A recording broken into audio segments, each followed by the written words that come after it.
Problem क्या है? Problem ये है धीरे धीरे उन डाउट्स का बैकलॉग बनना शुरू हो जाता है। बिना किसी डिले के स्टार्ट करते हैं हमारा पहला question. Hey everyone, welcome to Buddy education. I hope you all are doing great. So students, tell me how many times you have heard your teachers and seniors saying कि previous year question करना JEE की preparation के लिए एक बहुत ही important aspect है. Well, they are absolutely right, because previous year question करके ही हमें पेपर का पैटर्न पता चलता है. हमें पता चलता है कि कौन सा चैप्टर कितना इम्पॉर्टेंट है और किस चैप्टर से किस टाइप का क्वेश्चन बन सकता है. बट प्रॉब्लम क्या है? प्रॉब्लम ये है कि जिस मोमेंट हम प्रीवियस ईयर क्वेश्चन लगाना स्टार्ट करते हैं, बहुत सारे डाउट्स आना स्टार्ट हो जाते हैं. और जब डाउट्स आते हैं तो उसमें से कुछ हम लोग सॉल्व कर लेते हैं और बहुत सारे डाउट्स रह जाते हैं अनसॉल्व्ड. अब इससे क्या होता है, धीरे धीरे उन डाउट्स का बैकलॉग बनना शुरू हो जाता है और उससे धीरे धीरे मोटिवेशन लेवल क्या चला जाता है, आपका डाउन चला जाता है. That's the reason, that's why we are starting a new series where we will be doing all the previous year question and that too chapter wise. और उस सीरीज में आज सबसे पहले हम बात करने वाले हैं 2025 से 2021 तक के वो सारे क्वेश्चन जो सेट्स नाम के एक इम्पॉर्टेंट चैप्टर में पूछे गए थे. तो चलो बिना किसी डिले के स्टार्ट करते हैं हमारा पहला क्वेश्चन जो पूछा गया था ईयर 2024 में. बहुत ही खूबसूरत, बहुत ही ब्यूटीफुल सा क्वेश्चन में पूछा था कि अगर कोई सेट है सी जिसमें बहुत सारे ऑर्डर्ड पेयर हैं. कौन से ऑर्डर्ड पेयर? वो एक तरीके का बिहेवियर शो करते हैं. कैसा बिहेवियर? कि एक्स स्क्वायर माइनस 2y जब आप करेंगे तो वो जो डिफरेंस आएगा वो किसके इक्वल होना चाहिए? 2023 के. All right. एक और कंडीशन दी थी कि एक्स और वाई दोनों नेचुरल नंबर होने चाहिए एंड वो जितने भी पेयर आपको मिलेंगे, ऐसे जितने भी पेयर हैं जो इस सेट में लाए कर रहे हैं, आपको लास्ट में उनका सम फाइंड आउट करना था. तो पहला प्रॉब्लम है कि आप वो सारे पेयर फाइंड आउट कर लें और इन द एंड हम उन सब जितने भी पेयर आएंगे उसमें x प्लस वाई को ऐड कर लेंगे. करना क्या है, सबसे पहले जो क्वेश्चन में दिया है उसको थोड़ा सा रिफॉर्म करते हैं. तो इसको हम अगर रिफॉर्म करेंगे तो इसको लिख सकते हैं x square equal to 2023 plus 2 raise to the power y. अब आप इस साइड को ध्यान से देखो कि ये साइड एक परफेक्ट स्क्वायर है, यानी यहाँ पर हम y की कुछ भी वैल्यू रखें, कोई भी हमें ऐसी वैल्यूज पुट करनी है कि इधर भी एक परफेक्ट स्क्वायर बन जाए. अब कैसे करें? ऐसे तो बहुत सारे नंबर हो सकते हैं, हम कैसे आइडेंटिफाई करेंगे? बहुत ही सिंपल तरीका है बच्चों. इस क्वेश्चन में 2023 के आसपास का आप स्क्वायर सोचो. इसके नियरेस्ट जो सबसे पहला परफेक्ट स्क्वायर है वो है आपका 2025. अब 2023 में एक नंबर ऐड हो रहा था इधर, वो नंबर क्या था? 2 raise to the power y. अब बताओ y की ऐसी क्या वैल्यू आप पुट करोगे कि ये जो पूरी क्वांटिटी है ये इसमें कन्वर्ट हो जाए. बहुत सिंपल सा दिख रहा है कि यार 2 का डिफरेंस है और अगर मैं y की वैल्यू को 1 पुट कर दूं यहाँ पर तो ये नंबर कुछ इस तरीके से रिफॉर्म हो जाएगा 2023 plus 2 raise to the power 1 and then it will become 2025. And now you know कि ये जो नंबर है ये किसका स्क्वायर है. हमें पता है कि हम नेचुरल नंबर ले रहे हैं तो यहाँ पर x की वैल्यू क्या आ जाएगी? 45. अब हमें x की वैल्यू मिल गई, y की वैल्यू मिल गई, तो हमें एक पेयर मिल गया कि x कॉमा वाई, एक ऐसा पेयर मिल गया जो इस पूरी सिचुएशन को क्या कर रहा है? सेटिस्फाई. बट अब आपका पॉइंट है कि मैम और क्या ऐसे पेयर एग्जिस्ट कर सकते हैं? तो बिल्कुल ऐसे बहुत सारे आप वैल्यूज आप सोच सकते हो कि यार y की कुछ और वैल्यू रखें तो क्या और कोई नंबर बन जाए, यहाँ पर और कोई परफेक्ट स्क्वायर बन जाए. अब ऐसे तो इनफाइनाइट नेचुरल नंबर है तो क्या इनफाइनाइट नेचुरल नंबर पे यहाँ पर टेस्टिंग हो सकती है? बिल्कुल नहीं. देखो, this is the only unique pair जो ये कंडीशन सेटिस्फाई करेगा. आपको कैसे पता चलेगा? एक बार आप यहाँ पर इसके बाद 46 का स्क्वायर सोच के देखो. 46 का जब स्क्वायर सोच के देखो तो आपको पता चलेगा कि वहां पर 2023 में 93 आपको ऐड करना पड़ेगा अगर आप चाहते हो कि वो 46 का स्क्वायर बन जाए. अब 93 आप खुद सोचो क्या 2 raise to the power y से कभी मिल सकता है? गिवन कि हमारा y क्या है? एक नेचुरल नंबर है. आपको आंसर मिलेगा कि नहीं, y की कोई भी नेचुरल वैल्यू रख दो 93 कभी आएगा ही नहीं. और फिर आप सोचोगे मैम फिर नेक्स्ट क्या हम 47 के बारे में सोच सकते हैं? बिल्कुल सोच सकते हैं, बट आप खुद सोचो, जेई में पूछा गया क्वेश्चन है, तो ऐसा तो नहीं है कि इनफाइनाइट वैल्यूज पे हिट एंड ट्रायल करवाएगा, बिल्कुल नहीं. So this is the only pair which will fit in this situation. Now the question does not end over here. They are saying you have to find the sum of them. So basically what you have to do in the end, this will be 45 plus 1 and that is equal to 46 is the required answer for this question. Now let's move to the next question and let's see कि ये question कौन से year में पूछा गया है. तो ये क्वेश्चन आया है बच्चों 2022 में. बहुत ही प्यारा क्वेश्चन. करना क्या है वो समझते हैं. यहाँ पर हमें गिवन है एक सेट जिसमें 1 2 3 4 5 6 7 तक एलिमेंट्स गिवन है. ओके. एक सेट और है जिसमें एलिमेंट्स है 3 6 7 एंड 9. फिर आगे क्या पूछता है वो क्वेश्चन में कह रहे हैं then the number of elements in the set. अब थोड़ा सेट को पढ़ना सीखते हैं. क्या बोल रहे हैं कि आपको कुछ सेट लेने हैं सी, जिनका नाम है सी, और वो सारे के सारे क्या होने चाहिए? सबसेट ऑफ ए. ठीक है, हमें पता है कि कितने टोटल नंबर ऑफ सबसेट हम निकाल सकते हैं, लेकिन उसने क्या बोला है, एक और छोटी सी कंडीशन है उन सबसेट पर. वो कंडीशन ये है कि जो भी सबसेट आप पिक कर रहे हो उसका बी वाले सेट के साथ इंटरसेक्शन 5 नहीं होना चाहिए. ऐसे कितने सेट हैं वो आप बता दो. Then the number of element की इस तरीके के पूरे सेट में यहाँ पर कितने एलिमेंट्स बनेंगे जो ये दोनों प्रॉपर्टी को फॉलो कर रहे हो. करना क्या है, सबसे पहले आप खुद सोचो कि ए अगर हमारे पास एक सेट है जिसमें है 1 2 3 4 5 6 एंड 7. अब ये सबसेट की बात करें तो क्या आप लोग जानते हैं कि अगर इस सेट में 7 एलिमेंट्स है तो इसके कितने टोटल नंबर ऑफ सबसेट होंगे? तो अगर हम बात करें टोटल नंबर ऑफ सबसेट्स की, किसके? ए के, फॉर ए, तो हमें पता है वो होता है 2 raised to the power n और n is the number of elements over here.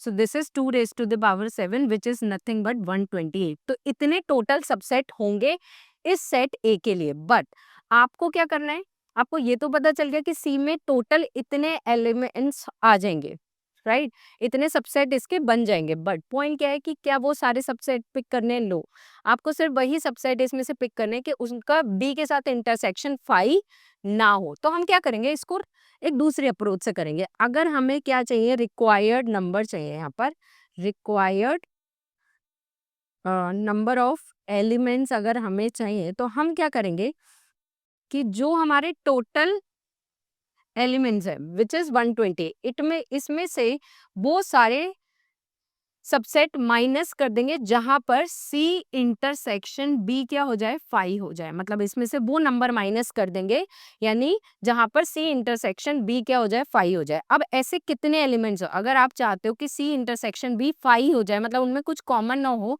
तो ऐसा कब होगा? देखो, बी में क्या एलिमेंट है? 3 6 7 9. ए में क्या एलिमेंट है? 1 2 3 4 5 6 7. तो आप अगर चाहते हो कि इनका इंटरसेक्शन 5 हो जाए तो कुछ सारे कॉमन एलिमेंट्स को हटाना पड़ेगा. अब ए से सारे कॉमन एलिमेंट हटा दो तो आपके पास क्या बचेगा? आपके पास एक एलिमेंट बचेगा 1, और क्या बचेगा? 2 भी बच जाएगा, 3 नहीं ले सकते, 5 रह जाएगा, और क्या रह गया? 6 है तो 1 आएगा, 2 आएगा, 3 नहीं आ सकता, एंड 4 भी आ जाएगा. तो एक एलिमेंट आ जाएगा 4. अब ये वाला सेट वो होगा जहां पर बी के साथ इंटरसेक्शन क्या है? 5. तो इसके कितने सबसेट? अब खाली इसके एलिमेंट नहीं काउंट करा रहा है, वो कह रहा है इससे भी तो पॉसिबल बहुत सारे सबसेट बन सकते हैं. तो इसमें कितने एलिमेंट्स हैं? बेसिकली यहाँ पर ये इसके सबसेट के नंबर्स की बात कर रहा है, ठीक है, नॉट ओनली एन की बात कर रहा है. तो हमें पता है कि अगर उसमें 4 एलिमेंट है तो उसके टोटल सबसेट कितने बनेंगे? 2 raised to the power 4. So this is basically 128 minus 16. Now if we will subtract this, this will be 211. Now 112 is the required number of elements for this particular question. Very easy question. It is just based on the simple formula of total number of subsets. सिर्फ क्या चीज समझनी थी कि कौन सा part हमें question में नहीं चाहिए. ऑल राइट, चलो अब मूव करते हैं हमारे नेक्स्ट क्वेश्चन की तरफ. ऑलराइट, चलो अब ये क्वेश्चन सॉल्व करते हैं. क्वेश्चन कह रहा है you have to find the number of elements in the set where n belongs to natural number. All right, and n की value greater then n equal 10 है एंड n की value maximum आप 100 तक ले सकते हैं. What else they have given in the question that 3 raised to the power n minus 3 should be a multiple of 7. ठीक है. अब क्वेश्चन को थोड़ा सा रीफॉर्म करके लिखते हैं, रीमॉड्यूलेट करते हैं. इसने बोला है कि ये जो चीज है ये 7 का मल्टीपल होना चाहिए. तो क्या हम इसको ऐसा लिख सकते हैं कि 3 raise to the power n minus 3 अगर 7 का मल्टीपल है तो वो कुछ 7 लैम्डा टाइप दिखेगा. m यूज कर सकते हो, you can use anything over here. Right. Then further, can you also rewrite it as 7 lambda plus 3? Yes, definitely हम ऐसा लिख सकते हैं. अब आपने एक बहुत छोटा सा रिजल्ट पहले पढ़ा होगा कि a कोई नंबर है, अगर उसको b से डिवाइड करें तो उसको बी क्यू प्लस आर की फॉर्म में हम लिखा करते थे, जहाँ पर r जो होता था वो क्या होता था, हमारा रिमाइंडर होता था. इसी तरीके से अगर आप इस चीज को कंपेयर करोगे तो आपको क्या पता चल रहा है कि अच्छा इसमें क्या हो रहा है कि 3 raise to the power n को हम 7 से डिवाइड करें तो रिमाइंडर कितना बच रहा है, 3. तो मॉड की फॉर्म में हम उसको कैसे लिख सकते हैं, इसको लिख सकते हैं 3 mod 7 and this thing is nothing but equal to 3 raise to the power n. Next what, अब आपको क्या करना है, वही तो वैल्यू फाइंड आउट करनी है जो इस पूरी इक्वेशन को क्या कर दे, सेटिस्फाई कर दे. और n आपको ध्यान रखना है कि सारे नेचुरल नंबर ही पिक करने हैं. तो एक बार स्टार्ट करते हैं. n की वैल्यू को अगर आप 1 पुट करोगे तो वो क्या आएगा, 3. 3 को आप 7 से डिवाइड करके उसका रिमाइंडर फाइंड आउट करोगे तो वो क्या आने वाला है, ये तो 3 के ही इक्वल रहेगा. But what if this is the case where we have taken n equal to 1. अब क्या करते हैं कि n की वैल्यू को 2 ले लेते हैं. अगर आप n की वैल्यू को 2 लोगे तो कितना हो जाएगा, ये 3 raise to the power 2 which is 9. 9 को 7 से डिवाइड करो, रिमाइंडर कितना बचेगा, 2. तो ये आ जाएगा 2 और यहाँ पर क्या हो जाएगा, mod 7. In a similar way आप n की वैल्यू 3 पुट करके देखो तो ये हो जाएगा 3 रेज टू द पावर 3. तो ये कितना हो जाएगा, 27. तो जब 7 से आप डिवाइड करोगे तो रिमाइंडर कितना बचेगा, 6. और इसी तरीके से आपको कुछ देर तक ये सारी वैल्यूज पुट करनी है. जैसे ही आप फिर 4 रखेंगे, करेक्ट, फिर आप 5 रखेंगे, 6 रखेंगे एंड 7. जैसे ही आप n की वैल्यू 7 रखोगे, ठीक है, तो क्या होगा, होगा ये कि इस केस में ये हो जाएगा 3 raise to the power 7 and that is will again come up as 3 mod 7. ठीक है, ये सारे प्रीवियस स्टेप जो हैं वो भी आप कैलकुलेट करके देख सकते हैं. इससे क्या पता चल रहा है, इससे ये पता चल रहा है कि अच्छा अब ना रिपीटेशन स्टार्ट हो रहे हैं कि हमें तो वही सारे केसेस चाहिए ना जहाँ पे रिमाइंडर क्या हो रहा है, 3. तो एक तो कम मिल रहा था जब हम n की वैल्यू 1 रख रहे थे, फिर हमने वैल्यूज पुट करी, ठीक है, तो हमें फिर से वो कंडीशन कब मिली, जब हमने n की वैल्यू क्या रख दी, 7. फिर से आप पुट करोगे तो आप देखोगे हर 6 स्टेप बाद ये रिमाइंडर क्या हो रहा है, रिपीट हो रहा है. तो पहली कौन सी वैल्यू हमें n की मिली थी, 1. दूसरी कौन सी वैल्यू मिली, 7. तो कितने का गैप है, 6. तो अगली क्या वैल्यू मिलेगी हमें, 13 मिल जाएगी, राइट. अगली अगर 13 में 6 ऐड करोगे तो 19 मिल जाएगा. और इस तरीके से यही सारे वो नंबर हैं जो इस पर्टिकुलर कंडीशन को क्या कर रहे हैं बच्चों, सेटिस्फाई कर रहे हैं. नाउ एक और कंडीशन है जो हमें नेग्लेक्ट नहीं करनी है, वो ये है कि n की value greater than n equal to 10 है और लेस देन इक्वल टू 100 है. यानी इनमें भी, इन नंबर्स में भी क्या है, कंडीशन है. आपको सिर्फ n की वैल्यू 10 या 10 से बड़ी देखनी है. तो पहली वैल्यू क्या हो जाएगी, 13. दूसरी वैल्यू क्या हो जाएगी, 19. फिर से आप क्या कर दो, इसमें 6 ऐड कर दो तो ये कितना बनेगा, 25 एंड सो ऑन. और ये मैक्सिमम कहाँ तक लेके जाना है आपको, 100 तक. तो अब 100 तक वही सारे नंबर आप लिख के देख सकते हैं और आपको पता चलेगा ऐसे जो टोटल नंबर्स हैं they are 15 numbers. So up till 100 ऐसे कितने नंबर्स मिलेंगे आपको, 15 नंबर मिलेंगे. So the answer for this particular question is 15. I hope कि ये कॉन्सेप्ट समझ में आया होगा. तो देखो ऐसा नहीं होता कि जेई में सिर्फ उस क्लास में जो आप पढ़ रहे हो वही पूछा जाए. ये कॉन्सेप्ट तो हमने कब पढ़ा था, शायद हम 9th या 10th ग्रेड में जब होते हैं तब ये कॉन्सेप्ट इंट्रोड्यूस होता है. इसीलिए कहते हैं कि मैथमेटिक्स में सब कुछ याद रखना बहुत ही ज़्यादा इम्पोर्टेंट है कि कॉन्सेप्ट बहुत ज़्यादा कनेक्टेड होते हैं. Let's move to another question and again आप देख सकते हैं कि जेई 2022 में ये क्वेश्चन पूछा गया. क्वेश्चन कह रहा है कि S एक सेट है, ठीक है, जिसमें 3 एलिमेंट्स है, 4, 6 एंड 9. T एक सेट है जिसमें 9 से लेके this is up till 100 elements हैं. ओके, ये भी ठीक है. अब बोल रहा है A एक सेट है, ओके, जिसमें आपको क्या करना है, कुछ एलिमेंट्स को ऐड करना है. ठीक है, नया सेट बनाना है, बना देंगे. बोल रहा है के की वही कंडीशन है कि नेचुरल नंबर होने चाहिए, ठीक है ये भी कर लेंगे। और एक इंपॉर्टेंट कंडीशन है बच्चों कि ये सारे एलिमेंट्स जिनका सम आप यहाँ पर कर रहे हैं वो सारे एलिमेंट खुद यहाँ से आप पिक करेंगे, ठीक है कर लेंगे। अब इसके बाद भी क्वेश्चन कंप्लीट नहीं हुआ। ये बोल रहा है जब आप ए बना ले तो आपको क्या करना है, टी में से ए को हटाना है। तो डिफरेंस करना हमने सीखा था कि भाई टी माइनस ए का मतलब क्या है, टी में से वो एलिमेंट हटाने जो ए के साथ क्या हो कॉमन। तो उसके लिए क्या करना पड़ेगा, फर्स्ट स्टेप क्या होना चाहिए कि भाई पहले हम ये समझ लें कि ए सेट में किस तरीके के एलिमेंट्स हैं, ठीक है। तो अब तुम सोचो कि अगर मुझे सेट ए के एलिमेंट बनाने हैं तो क्या करना है, यहाँ से एलिमेंट्स लेने हैं उनको ऐड कर देना है। अब बच्चों से जो मिस्टेक हुई इस क्वेश्चन में वो ये हुई कि उन्होंने सोचा अच्छा ए में क्या करना है, ऐसे एलिमेंट लेके ऐड कर देना है। तो उन्होंने एलिमेंट लिए 4 + 6 + 9 और इसको ऐड कर दिया 10 and 19। तो उन्होंने देखा अच्छा ए सेट में 19 आएगा, उसको यहाँ से हटा दो, बाकी सारे एलिमेंट्स लिख दो। बट नहीं, क्या उसने ये बोला है क्वेश्चन में कि आपको सारे एलिमेंट्स लेके ऐड करने, नहीं। क्या उसने ये क्वेश्चन में बोला है कि एक एलिमेंट को आप एक ही बार पिक कर सकते हो, नहीं। तो क्या खाली 19 बनेगा, आंसर इज नो। अब फिर क्या बनेगा और क्या नहीं बनेगा, बस इसी पर बेस्ड बहुत ही खूबसूरत सा क्वेश्चन है ये, ठीक है। अब देखो अगर मैं देखूं कि क्या क्या बन सकता है, सेट ए में क्या आ सकता है, ठीक है। तो मैं सेट ए के एलिमेंट्स बनाना स्टार्ट करती हूँ। पहले मैंने क्या किया, 4 और 6 को ले लिया, ठीक है, ऐड कर लिया। तो 4 और 6 को ऐड करके कितना आ गया, 10। ओके, अब क्या किया, 9 और 6 को ऐड कर दिया तो क्या बन गया, 15 बन गया। फिर 9 और 4 को ऐड कर दिया तो 13 बन गया। फिर हमने क्या किया, 2 टाइम्स से 4 को ऐड कर दिया तो हमारा एक एलिमेंट बन गया 8। 2 टाइम्स 6 को ऐड कर दिया तो बन गया 12। 2 टाइम 9 को ऐड कर दिया तो बन गया 18। इस तरीके से एलिमेंट्स बनेंगे।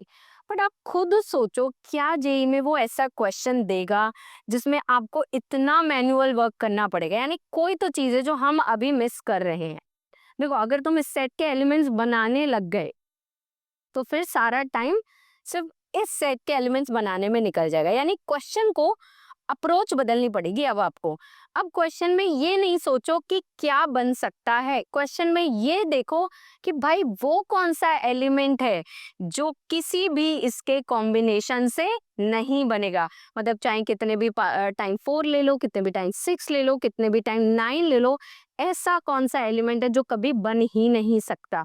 तो उसके लिए एक हिंट देते हैं। देखो अगर 10 बन गया तो बाकी के सारी आगे के नंबर्स बन जाएंगे। 15 बना तो आगे के सारे नंबर। 4 है तो आपको पता है 4 के सारे मल्टीपल बन जाएंगे, 6 के सारे मल्टीपल बन जाएंगे, 9 के सारे मल्टीपल बन जाएंगे। बट एक नंबर है, देखो 9 बना दिया, 10 बना दिया, इसको देखो 11 को, क्या तुम्हें किसी भी तरीके से दिख रहा है। देखो 4 के किसी भी मल्टीपल में 11 नहीं आएगा, 6 के किसी मल्टीपल में 11 नहीं आएगा, 9 के किसी मल्टीपल में 11 नहीं आएगा। क्या दो दो के कॉम्बिनेशन से आ रहा है, कभी नहीं आ रहा। दोनों को इन दोनों को ऐड किया, इन सारे को ऐड किया, कभी नहीं आ रही। यानी वो जो प्रॉब्लमैटिक एलिमेंट है ना, वो कौन सा एलिमेंट है, 11 वो एलिमेंट है जो कभी भी इस सेट को 11 विल नॉट बिलोंग्स टू ए। ठीक है, आप कुछ भी कोशिश कर लो, बाकी सारे एलिमेंट आप कोशिश कर लो। देखो इसके अलावा आप 12 देख लो, 12 आसानी से बन जाएगा। 13 हमने बनाई दिए, तो आप इसके अलावा आप देखेंगे सारे एलिमेंट्स आपको खुद बनते दिख जाएंगे। सिर्फ एक 11 है बच्चों जो यहाँ पर फॉर्म नहीं होगा। तो हमें क्या करना है, टी में से ए के सारे एलिमेंट हटाने हैं। ठीक है, अब ए में सब कुछ आ जाएगा एक्सेप्ट क्या नहीं आएगा, 11। तो टी माइनस ए में जो एलिमेंट आया वो क्या था, 11। अब आपको क्या बोला था उसने कि जो भी टी माइनस ए सेट में आ रहे हैं उन जितने भी एलिमेंट्स आ रहे हैं सबका सम कर दो। एक ही एलिमेंट है 11, तो जो सम होगा वो भी कितना आ जाएगा, 11। So the final answer was 11। I hope कि बढ़िया सा क्वेश्चन अब आपको क्लियर हो गया होगा और ये भी समझ में आ गया होगा कि इस क्वेश्चन में एक नई अप्रोच थी कि हमने ये नहीं देखा क्या बन सक रहा है, हमने ये देखा क्या नहीं बनेगा, और उसी से हमें तुरंत आंसर मिल जाएगा। वरना अगर आप ये सोच रहे हैं क्या क्या बन सकता है तो आप बनाते रहो, बहुत सारे एलिमेंट्स आपको मिलते जाएंगे, बनते जाएंगे। ठीक है, तो कभी कभी ना यही अप्रोच का गेम हमें समझना होगा कि किस क्वेश्चन में हमें क्या अप्रोच बच्चों यूज करनी है। All right. Okay, next question is again of JEE question and very nice question. ठीक है, very very easy, बहुत ही short ही question था ये. तो चलो solve करते हैं. एक सर्वे में शो हुआ that 73% of the person working in an office, those who likes coffee, all right. तो जिनको कॉफी पसंद है ऐसे कितने लोग हैं? 73%. वेयर एज जिनको टी पसंद है, जस्ट लाइक मी, ठीक है, over coffee I always prefer tea. ठीक है, टी इज समथिंग मुझे लगता है जो हर टीचर की लाइफ है ना बड़ा ही इम्पोर्टेंट रोल प्ले करता है. मतलब ये एंजाइटी किलर है टीचर्स के लिए, स्ट्रेस किलर है. अगर बच्चे पे गुस्सा आ रहा है और कभी वो क्लास में मतलब एकदम फ्रस्ट्रेट होके निकले हैं, तो बस एक चाय वो एक ऐसी चीज है जो उनकी इस स्ट्रेस को खत्म कर सकते हैं. और दूसरी अगर कोई अच्छी चीज है जिससे टीचर्स का स्ट्रेस खत्म होता है ना, वो ये है कि जब बच्चों से हमें एक फीडबैक मिलता है ना कि हाँ मैम आज की क्लास में तो मज़ा आ गया, और आज की क्लास में आपने जो पढ़ाया, अब इसके बाद मैं जो क्वेश्चन लगा रहा हूँ मैं या लगा रही हूँ वो सारे हमसे हो पा रहे हैं. एक ये वो दो चीज़ें हैं जिनसे टीचर्स का स्ट्रेस हमेशा दूर हो जाता है. ठीक है, तो मुझे भी उम्मीद है कि जो सारे बच्चे ये लेक्चर्स देखेंगे और फिर चाहे वो स्कूल का एग्जाम दे के आए या किसी भी कॉम्पिटिटिव एग्जाम में आके बैठे, ठीक है, तो वो उनका ये फीडबैक जब भी मुझे मिलेगा ना कि यस मैम अब हम कॉन्फिडेंट हैं अपनी प्रिपरेशन को लेके, तो मुझे लगता है कि वो 7th फ्लोर वाली फीलिंग आ जाएगी. ठीक है, चलो बैक टू द टॉपिक. ये कह रहा है x denote the percentage of them who like both tea and coffee. तो यानी हमें पता है बोथ का मतलब है T intersection C is x. Now they are saying x की ऐसी क्या वैल्यू है इनमें से जो एक्स कभी अटेन ही नहीं कर सकता. अब आपको लग रहा हो मैम ए यूनियन बी तो दिया नहीं है, कैसे करें? अब इसके लिए आप लगा दो फॉर्मूला. ठीक है, यहाँ हम लिखेंगे हमारा, आपको पता है टी यू सी जो होगा उसका फॉर्मूला क्या होगा? N C plus N T और minus N T intersection C, यही होगा. इसकी वैल्यू देखो 73 प्लस 65 माइनस एक्स, यही होगी. अब आपको पता है टी यूनियन सी कितना होगा, टोटल परसेंटेज कितनी होगी? 100% ही होगी. अच्छा पहले इसको इसी को सॉल्व करेंगे, ठीक है, बाद में उसको लिखेंगे. ठीक है, ये जो भी वैल्यू है अभी हमें नहीं पता, टी यूनियन सी. ठीक है, इसको ऐड करेंगे तो ये आ जाएगा 8 13 एंड माइनस एक्स, ये वैल्यू बनी. अब आप खुद सोचो क्या ये वाली जो वैल्यू है 138 माइनस एक्स, आपको नहीं लगता ये 100 या 100 से हमेशा कैसी होगी? लेसर ही होगी. क्या ये वैल्यू कभी 100 से ज्यादा हो सकते? परसेंटेज, टोटल परसेंटेज हम क्या काउंट करते हैं? 100. क्या ये वैल्यू उससे कभी ज्यादा हो सकते? नहीं. तो इससे क्या पता चल गया कि x जो है इसको अगर आप सॉल्व करेंगे तो ये 138 उधर चला जाएगा, x इधर आ जाएगा, तो इसको हम करेंगे इधर सॉल्व. ठीक है, यहाँ इसको सॉल्व कर देते हैं. इनइक्वालिटी है 138 माइनस 100 कितना हो जाएगा? 38 एंड यहाँ पर आ जाएगा लेस देन इक्वल. तो क्या पता चल गया कि x की वैल्यू जो है वो क्या होने वाली है? या तो 38 हो सकती है या फिर 38 से कैसी हो जाए? बड़ी. तो आप देख लो क्वेश्चन में जाके कि ऐसी कौन सी वैल्यू है जो इनमें से इस कभी अटेन नहीं होगी. 63 38 से कैसा है? ये बोल रहा है एक्स जो है 38 से बड़ा ले सकते हो या 38 के इक्वल, मतलब ये भी ले सकते हो ये भी और ये भी, बट क्या 36 ले सकते हो? Never. So the answer is 36. Means 36 is that one value जो यहाँ पर x कभी अटेन नहीं करेगा. आई होप ये क्वेश्चन समझ में आ गया. एक सिंगल फॉर्मूला से ये क्वेश्चन हो गया, बट ग्लिच यहाँ पर था. इसके बाद अब कभी हमें नहीं समझ में आता कि अब इसको किसके इक्वल रखें. तो कई बार क्या होता है हमने इसको इक्वल टू 100 लिख दिया, जैसे हमने पहले लिख दिया था. जैसे तुमने इक्वल टू 100 लिखोगे x की वैल्यू क्या आ जाएगी? 38. और उसने जान करके आपको ट्रैप करने के लिए 38 ऑप्शन में रखा है, बट 38 नहीं, 100. Now, again, this is a turn of a very nice question of JEE 2024, and the question is very, very interesting. Question is like, in a survey of 220 students of a higher secondary school. All right, let's mark all the details. Okay, 220 students are there in the higher secondary school. It was found that at least 125 and at most 130 students are there who studied mathematics. All right. Limit दे रखी है कि भाई कम से कम 125 बच्चे ऐसे हैं और ज्यादा से ज्यादा वो 130 बच्चे ऐसे हैं जो मैथमेटिक्स पढ़ते हैं. All right. And then at least 85 and at most 95 studied physics and 75 studied, at least 75 and at most 90 studied chemistry. 30 are the number of students who studied physics and chemistry. Now this is the most important information. 50 is the number of students who studied both chemistry and mathematics, and 40 is the number of students who studied both mathematics and physics, and 10 students are there who study nothing. All right, 10 students are there who study no of the subject. All right, M and N respectively be the least number and the most number of the student who studied all of the three subject. तो सबसे पहला जो काम करना है वो इस question में ये करना है कि आप वेन डायग्राम बनाइए. तो सबसे पहले हम बनाएंगे इसका वेन डायग्राम सो दैट कुछ इंफॉर्मेशन क्लियर हो जाए.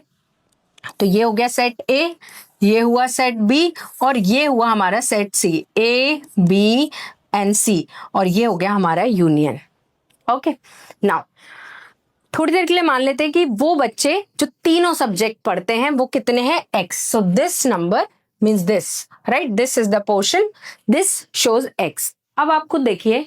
ओके, इनको ए बी सी ना लेके बेटर होगा कि हम मैथमेटिक्स को रिप्रेजेंट कर दें सो दैट हमें पता चल जाए, ठीक है, कि ये कौन कौन से सब्जेक्ट को पर्टिकुलरली रिप्रेजेंट कर रहा है.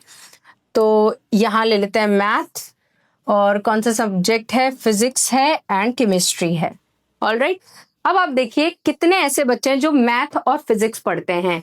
तो यहाँ से this is 30, math and physics वाले बच्चे हैं 40. अब आप सोचिए टोटल बच्चे 40 हैं तो ये वाला जो सेक्शन है ये कितना बनेगा, 40 माइनस एक्स. टोटल इनका इंटरसेक्शन कितना था, 40. एक्स आपने सेपरेट कर दिया तो वो सेक्शन कितना बचा, 40 माइनस एक्स. ओके, अब मैथ और केमिस्ट्री ढूंढिए.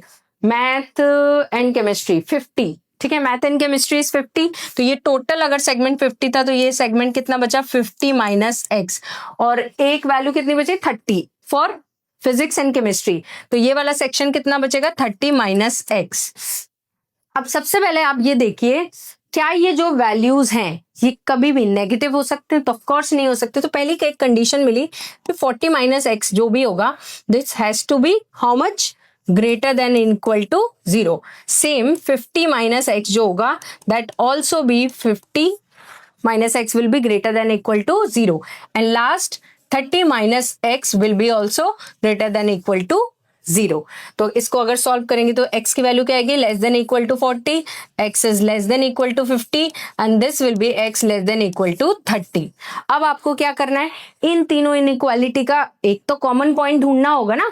ऐसी कौन सी वैल्यू है, ऐसी कौन सी इनइक्वालिटी से लाएं कि तीनों को सेटिस्फाई कर दिए. ये कह रहा है 50 से छोटा लो, ये कह रहा है 40 से छोटा लो, ये कह रहा है 30. तो ऐसी कौन सा कॉमन पॉइंट होगा जहां पे ये तीनों सेटिस्फाई होंगे. तो उसके लिए हमें क्या करना पड़ेगा, तीनों का इंटरसेक्शन देखना पड़ेगा. तो हमें एक इनइक्वालिटी मिल गई और इसको अब हम स्टार मार्क कर लेते हैं कि इसका हम लेटर यूज करेंगे. ठीक है, इससे पता चल रहा है कि एक्स की जो वैल्यू होगी मैक्सिमम 30 हो सकती है और बाकी उससे कम होगी. ठीक है, एक कंडीशन पता चली. नेक्स्ट मान लेते हैं यहाँ पर कितने बच्चे हैं, m बच्चे हैं, यहाँ पर p बच्चे हैं और यहाँ पर कितने हैं, c.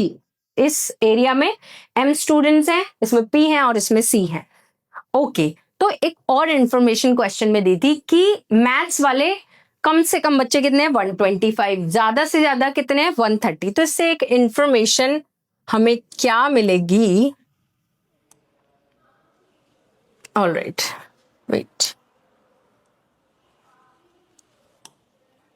I guess we are on which slide? This slide. ठीक है, तो हम यहाँ पर लिखेंगे हमारे इंफॉर्मेशन को कि अगर हम मैथ्स वाला पोर्शन देखें, मतलब ये पूरा पोर्शन, तो क्या क्या वैल्यू आ रही है. यहाँ पर m आ रहा है प्लस 40 माइनस एक्स दिख रहा है, फिर क्या दिख रहा है, x दिख रहा है, और मैम एक और पोर्शन दिख रहा है 50 माइनस एक्स. राइट, यही वैल्यू है ना, यही सारा है जो मैथ्स वाले सर्कल में आ रहा है. अब ये लीस्ट क्या है, 125, और मैक्सिमम एटमोस्ट क्या है ये 130। ऑलराइट, अब आपको क्या करना है, इसको सॉल्व करना है। तो देखिए जब इसको सॉल्व करेंगे तो यहाँ पर x से x कट हो जाएगा, ये कितना बचेगा m plus how much 90 minus x is less than equal to 130 और यहाँ पर क्या हो जाएगा 125। तो आप क्या करेंगे 90 को इधर इधर दोनों साइड अगर सॉल्व कर देंगे तो ये बनेगा m minus x less than, right. 90 अगर यहाँ से जाएगा तो ये बनेगा हमारा हाउ मच 40 और 90 अगर यहाँ से गया तो 35। तो ये पहली इनइक्वालिटी मिल गई हमें किससे कि जब हमने मैथ्स वाले सारे लोगों को क्या कर लिया एक जगह अलाइन कर दिया। सेम चीज आप फिजिक्स के लिए करेंगे कि p plus 40 minus x plus x plus 30 minus x, और p के लिए आपको कंडीशन क्या दी है this at least 85 and at most 95। In this way can you just solve it all, ठीक है। तो इसको सॉल्व कर सकते हैं। जब इसको आप सॉल्व कर देंगे बच्चों तो ये कुछ इंफॉर्मेशन है जो आपको मिल जाएगी। ये 3 इक्वेशन है जो आपको यहां पर मिलेंगी, इक्वेशन 1, इक्वेशन 2, इक्वेशन 3। अब आपको क्या करना है, थोड़ा लेंदी क्वेश्चन है but very very beautiful problem, ठीक है। आप इन तीनों को ऐड कर दीजिए, मतलब अब हमें क्या करना है इक्वेशन 1, 2, 3 को ऐड करना होगा। तो जब इसको ऐड करेंगे तो ये m minus x plus p minus x plus c minus x less than क्या बनेगा यहाँ पर 40 plus 25 and plus last value is 10। इधर आप सॉल्व कीजिएगा तो इधर बनेगा आपका 35 प्लस 15 एंड माइनस 5। ओके चलिए नेक्स्ट यहाँ पर क्या होगा m प्लस पी प्लस सी, यहाँ पर क्या हो जाएगा -3x and this is less then 40 and 150 60 65 this is 10 सो 45। अब प्रॉब्लम क्या आ रही है, प्रॉब्लम आ रही है कि सब कुछ सॉल्व हो जाएगा, एक्स ही तो निकालने पर फोकस करें, एक्स पता चल जाएगा अगर हमें ये वैल्यू पता चल जाए, बट येट हमने इसके बारे में कोई डिस्कशन नहीं किया। तो उसके लिए हमें छोटा सा फ्लैशबैक में जाना पड़ेगा। अब आप देखो इस क्वेश्चन में क्या था कि भाई 220 लोग ऐसे हैं जिन पर ये सर्वे हो रहा है, बट 10 ऐसे लोग हैं जिन जो इस सर्वे से क्या है आउट है, मतलब जिन्होंने कुछ भी नहीं पढ़ा। तो हमें क्या दे रखा था कि this plus this plus this plus this plus this plus this and plus this whole value equal to how much 220 minus 10 which is equal to 210। तो एक बार उसको भी हम सॉल्व कर लेते हैं इस पेज पर, ठीक है। इसको सॉल्व करने के बाद we will be good to go. तो क्या क्या वैल्यूज हैं हमें पता है कि the whole values will be equal to how much 210। तो यहाँ पर क्या आएगा m आएगा प्लस p आएगा प्लस c आएगा एंड इसको बैक में जाइए तो m प्लस प्लस c लिख लिया। इस वैल्यू को यहाँ पे सॉल्व करके फिर हम दूसरे पेज पर लिखेंगे। तो 40 minus x plus 50 minus x और एक और वैल्यू है 30 minus x, right. These were the 3 values. Now you can see this will B cut down and it will be how much 90 and 120 minus 2x। तो इसकी क्या value आ गई, और plus m plus p plus c तो है ही है, तो हमें क्या लिखना है इसके साथ क्या एक वैल्यू आ जाएगी 120 minus 2x।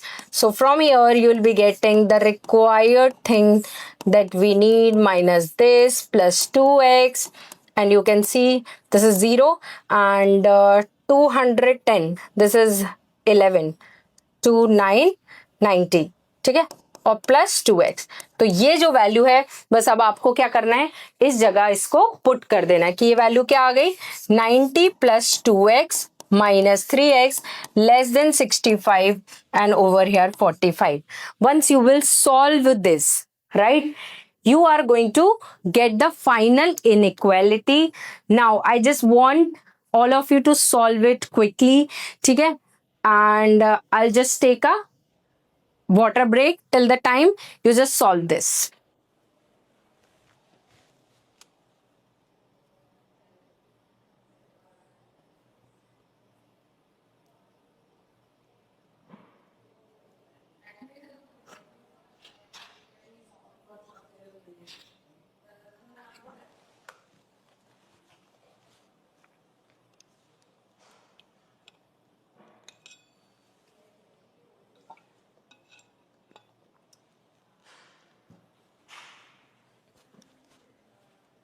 All right. So once you will solve this, you are going to get 90 minus x is less than how much? 65. And on one side 45. So you will be getting x is less than 45 and greater than equal to 15. All right.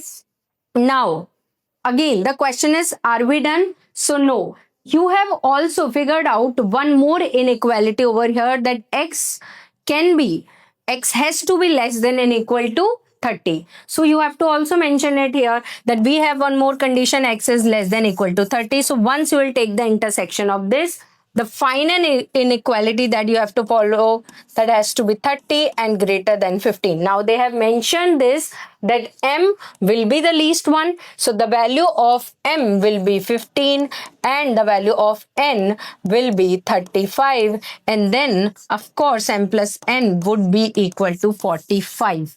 Right? A very, very beautiful question on this concept. So I hope this concept is clear to each one of you. All right. So this shows that how, by studying all the basic concept, if you are clear with it, if you are confident enough in this, then you can crack any kind of question, be it any Olympiad, right? किसी भी Olympiad में आ जाए, किसी भी competitive exam में आ जाए, does not matter, right? अब देखो, इस चैप्टर से रिलेटेड एक बार कमेंट देखेंगे और फिर हम कुछ और बातें हैं. ओके, प्रशांत, सारा, ठीक है, और Mahnaz, they are answering and very good, very proud of you.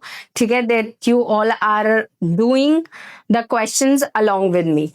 अब देखो बच्चों, इससे पहले इस चैप्टर के 4 पार्ट्स का डिस्कशन हमने अभी तक किया था. ठीक है, और आज आई हैव ट्राइड कि इस चैप्टर से जितने भी डिफिकल्ट क्वेश्चंस बन सकते हैं वो मैं आपके साथ सॉल्व कर लूं, वो डिस्कस कर लूं. बट यस, क्योंकि आपको पता है मैथ्स एक ऐसा सब्जेक्ट है कि किसी भी चैप्टर के आप कितने भी क्वेश्चन सॉल्व कर लो, you will always find a new question, right? So the first information that I want to give all of you is this, कि ये जितने भी क्लास नोट्स हैं और जो क्वेश्चन स्पेसिफिकली आज हमने डिस्कस किए, ये सब अपलोड होंगे टेलीग्राम पर. और टेलीग्राम का जो लिंक है जिससे आप टेलीग्राम चैनल ज्वाइन कर सकते हैं, वो डिस्क्रिप्शन बॉक्स में आपको मिल जाएगा. तो पहली इंपॉर्टेंट चीज जो आपको करनी है वो ये है कि टेलीग्राम चैनल को ज्वाइन करना है, क्योंकि इस चैप्टर के क्लास नोट्स, इवन जो प्रीवियस वाले थे वो, ठीक है, और इंपॉर्टेंट क्वेश्चन की वर्कशीट मैं वहीं आज अपलोड करने वाली हूँ, उसके आंसर की अपलोड करने वाली हूँ. ठीक है, तो ये पहला टास्क आपको करना है कि जल्दी से टेलीग्राम चैनल को ज्वाइन करना है. और क्लास नोट्स मिलते ही मेक श्योर करो कि या तो उनका प्रिंट आउट लेके आप उसको एज अ नोट कलेक्ट करना स्टार्ट कर दो, सो दैट जब रिवीजन करना हो तो आपके पास एक पर्टिकुलर सीक्वेंस हो कि भाई इतना पढ़ लेंगे ना तो सब हो जाएगा. और आज जो इतने वैरायटी ऑफ क्वेश्चन किए ना, उसका मोटिव ही ये था कि आपको ये पता चल जाए कि अब सेट से कहीं से भी क्वेश्चन आएगा, हम कोई भी क्वेश्चन मिस नहीं करेंगे. ठीक है, तो पहला काम ये करना है. दूसरा एक इंफॉर्मेशन है कि सेकंड जो आपका चैप्टर है वो है रिलेशंस एंड फंक्शंस. ठीक है, तो थोड़ा सा पढ़ के रखना है सो दैट हमें ज्यादा समझ में आ जाए. और रिलेशन फंक्शन ऑलरेडी आपने कर रखा होगा, but yes, there can be doubts, there can be backlog, there can be things जो आपने मिस कर दी होंगी. But don't worry, upcoming class में हम रिलेशन फंक्शन को स्टार्ट करेंगे और बिल्कुल उसी तरीके से जैसे हमने इस चैप्टर को किया, आपके कंफर्टेबल पेस को ध्यान में रखते हुए, राइट? तो अगर आपको टाइम टेबल चाहिए तो आपको चैनल को सब्सक्राइब करना है सो दैट आपका टाइम टेबल आपसे मिस ना हो बच्चों. ठीक है, बाकी अगर कोई क्वेरी है आपकी इस चैप्टर से रिलेवेंट तो वो आप मुझे कमेंट में बता दीजिएगा. ठीक है, लाइव चैट नहीं, जब हमारी क्लास एंड हो जाती है देन यू कैन कमेंट कि मैम वो पर्टिकुलर क्वेश्चन समझ में नहीं आया या ये पर्टिकुलर चीज आप रिवाइज करवा देना आपकी नेक्स्ट क्लास में. तो हम नेक्स्ट क्लास स्टार्ट होने से पहले उसको पहले रिवाइज करेंगे और तभी आगे बढ़ेंगे. But from my side we are good to go for the next chapter. Now it is your duty to revise the things, to come up with your doubts. All right, I will see you all in my next class. Till then, take care. Bye bye. Good night, everybody.